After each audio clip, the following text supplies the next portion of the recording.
ये है सर सैयद अलैहिर्रहमा का नज़रिया ये था कि खुदा के वजूद को अक़ल के दायरे में रह कर के तलाश करना, न कि पूरी तौर से उसका इनकार कर देना। Sir how will you define it? नहीं तो ये तो आप इन्हें बताइए। ये सवाल आपसे खुदा का वजूद साबित कर रहे हैं तो सर आपने इनकार कर रखा है, इस वजह से मेरा क्वेश्चन उन्होंने यही सर से एक सेकंड सर सैयद ने यही कहा ना कि अक्ल से आप खुदा के वजूद को साबित नहीं कर सकते, यही कहा ना भाई। वो उन्होंने कहा कर सकते हैं और वो कर दिया गया आज। वो फोन दो। तलाश करना या साबित करना अक्ल से अक्ल से नहीं हो सकता। अरे सवाल तो सुन लीजिए जी। अक्ल से नहीं हो सकता है, यही कहा ना आपने। अक्ल से हो सकता है। अरे वो यही कह रहे हैं भाई, आप बता रहे हो सकता है, वो तो कुछ और। आप अगर सर देखो नौजवान फोन ले लो, वो इतनी कमाल की यूनिवर्सिटी है। अरे भाई दे दो जरा, एक मिनट दे दो भाई, मेरी बात सुनो, माइक पे बोलो ताकि जो लाखों लोग देख रहे हैं। माइक दे दो ना। अरे देंगे ना माइक, तुम ठहरो तो। हाँ सर, मेरा सवाल ये था कि सर सैयद अलैहिर्रहमा का एक नज़रिया था अपना कि खुदा का जो वजूद है उसको अक़ल के दायरे में रह करके तलाश करना है, न कि पूरे तौर से इनकार कर देना है। ये उनका कॉन्सेप्ट था। लेकिन मेरा सवाल ये है कि आप इसको कैसे डिफाइन करते हैं, एक्सप्लेन कैसे करेंगे, मैं आपसे जानना चाहता हूँ, क्योंकि you are the product of Aligarh Muslim University. मुझे अक़ल के दायरे में रख के मैंने बहुत तलाश की, मुझे मिला नहीं। हाँ ये इधर वो चश्मा लगाए जो, हाँ उनको दे दीजिए। जी जी फटाफट पूछिए, बस 5 मिनट है, 5 मिनट में खत्म हो रहा है। हाँ अस्सलाम वालेकुम मुफ्ती साहब। एंड मेरा सवाल जावेद अख्तर साहब से। क्या नाम है आपका? अरे भैया मुझे पूछ रहे हो। फैज पूछिए फैज साहब। तो मेरा सवाल ये है कि अभी जो एथियस्ट है वो problem of evil argument use कर रहे हैं अगेंस्ट मुस्लिम्स, राइट? कि इस दुनिया में इतना सारा ईवल है और अगेंस्ट मुस्लिम तो यहाँ अगेंस्ट थियस्ट। हाँ थोड़ा सा करेक्ट कर लीजिए भाई, पूरी मशक्कत ही इसी बात की थी कि किसी एक मजहब पे बात ना टिके।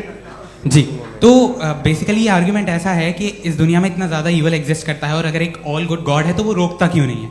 लेकिन इस सवाल में एक हिडन अजम्पशन ये है कि इस दुनिया में ईवल एग्जिस्ट करता है। अब एथियस्ट ये कैसे ऑन्टोलॉजिकली प्रूव कर सकते हैं कि इस दुनिया में ईवल एग्जिस्ट करता है? मैं आपको बताता हूँ, थोड़ा सा समझा। नहीं सर, हम लोग इनको सुनने आए। नहीं please don't do that. I want to explain ontologically. नहीं हम समझ गए सर, इनको अब जवाब देने दीजिए। अच्छा सवाल पूछ लो। मैं अभी तक क्या था वो मैं थोड़ा सा ऐड ऑन कर लेता हूँ। तुम गुरु, तो हम जब इसका राउंड 13 करेंगे ना तब तुमको स्टेज पे बिठाएंगे। जी तो हाँ जल्दी से। तो देखिए एथियज्म के हिसाब से सब कुछ रैंडमली बन गया है, सब कुछ एटम्स और मॉलिक्यूल्स है। एक पत्थर में और मुझ में सिर्फ इतना फर्क है कि हम लोग एटम्स और मॉलिक्यूल्स का अलग अलग रीअरेंजमेंट है। अब एक पत्थर को कोई इंसान तलवार से 2 टुकड़ों में काट दे या मुझे, according to atheism it is same. There is no evil and good according to atheism. जी अच्छा फैज साहब का सवाल ये है कि हाँ कोशिश भी करते तो इससे गलत सवाल नहीं कर पाते। एक लाइफ फॉर्म है और लाइफ फॉर्म में फीलिंग्स हैं, मतलब लाइफ फॉर्म सुनता है, देखता है, टेस्ट कर सकता है, फील कर सकता है। तो उसकी ये जो क्वालिटी इस बबल में आ गई है तो वो जानवर में भी है, इंसान में भी है। तो जाहिर है कि उसे कोई तकलीफ पहुंचेगी, तो चूंकि उसके पास वो सेंसिटिविटी है तो मैं करेगा। पत्थर में वो सेंसिटिविटी नहीं है।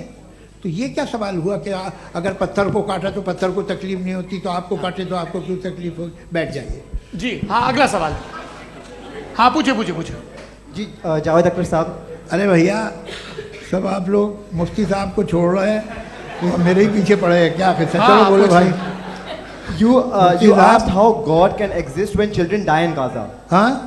You asked how God can exist when children die in Gaza, and you also mentioned the rise of atheism in Europe. But the same events also are leading many atheists and non-believers to turn towards faith. How do you interpret this contradiction, where suffering pushes some away from God, yet brings others closer to belief? आपको एक बात बताऊं, दुनिया perfect तो कहीं भी नहीं है, हर जगह कुछ खामियां हैं। बेटा एक मिनट, आप ही को कहेंगे, देखो वो तो कुछ खामियां, कमज़ोरियां, खराबियां सब जगह है। लेकिन अगर देखोगे ईमानदारी से कि दुनिया सबसे ज़्यादा महज़्ज़ब कहाँ है, एक आम शहरी को कहाँ हुकूक हासिल हैं, वो बोल सकता है, अपनी मर्ज़ी से काम कर सकता है, अपनी मर्ज़ी से राय दे सकता है, हुकूमत के ख़िलाफ़ बोल सकता है, बरसरे इक़्तिदार लोगों के बारे में बोल सकता है, सरमायादारों के ख़िलाफ़ बोल सकता है। तो आपको ये स्कैंडिनेवियन कंट्रीज़ में मिलेगा, वेस्टर्न यूरोप में मिलेगा। मैं नहीं कह रहा वो परफेक्ट है, बिल्कुल नहीं, वहाँ बहुत ख़राबियाँ भी हैं, परफेक्ट तो कोई नहीं। लेकिन जिन जिन मुल्कों में, लैटिन अमेरिका देखो, गल्फ़ देखो, वहाँ पर आपको ये ज़रूर है कि रेप नहीं होते होंगे। रेप की ज़रूरत क्या है भाई, उसको तो ख़रीद लो, घर में रखो, सड़क पर रेप करने की क्या ज़रूरत है। मगर सुनिए, मगर हकीकत ये है कि वहाँ शख्सी आज़ादी राय देने की, बोलने की नहीं है। जी, ये एक आखिरी सवाल मुफ्ती साहब से। हाँ मैम, इनको माइक दीजिए। शुक्रिया। मेरा नाम मनीषा है, मैं हरियाणा से आई हूँ। मैं मुफ्ती साहब से एक बात पूछना चाहती हूँ। आप बार बार जावेद साहब को कॉन्ट्राडिक्ट तो कर रहे हैं कि आपने ये कहा, लेकिन आप भी अजम्पशंस के बेसिस पे बात कर रहे हैं। आपने खुदा के होने का कौन सा प्रूफ पेश किया है, खुदा की एग्जिस्टेंस का? अब इस सवाल को अलग रहने दीजिए, कौन एथीस्ट है कौन नहीं है। और दूसरी बात जो आपने एक छोटी सी कही थी कि ये फ्री विल का इस्तेमाल करता है इंसान अपनी, लेकिन इस फ्री विल का इस्तेमाल में मतलब खुदा ने ये दे दी सबको ये इजाजत कि वो कितना घिनौनापन और कितने ज्यादा खराब से खराब तरीके इस्तेमाल कर सकते हैं। जवाब सुनते जी। आप फ्री विल को मानती है ना, या अब कहती है कि फ्री विल नहीं है ना, मानती है ना? तो अब आपके पास इसका कोई एक्सप्लेनेशन नहीं है कि अगर एक इंसान उस फ्री विल का इस्तेमाल करके गलत काम कर रहा है और बच के अच्छी जिंदगी गुजार के निकल जा रहा है, उसका कोई रिकम्पेंस नहीं है।